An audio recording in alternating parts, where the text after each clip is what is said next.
لا أقسم بهذا البلد وأنت حل بهذا البلد ووالد وما ولد. لقد خلقنا الإنسان في كبد أيحسب أن لن يقدر عليه أحد يقول أهلكت مالا لبدا أيحسب أن لم يره أحد ألم نجعل له عينين ولسانا وشفتين وهديناه النجدين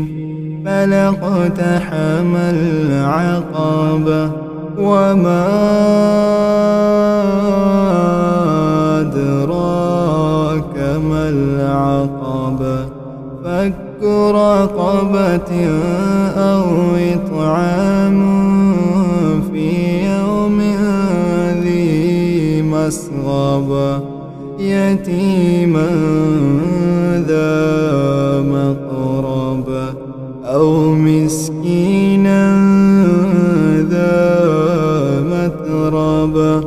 ثم كان من الذين آمنوا وتواصوا بالصبر وتواصوا بالمرحمة أولئك أصحاب الميمنة. والذين كفروا بآياتنا هم أصحاب المشأمة عليهم نار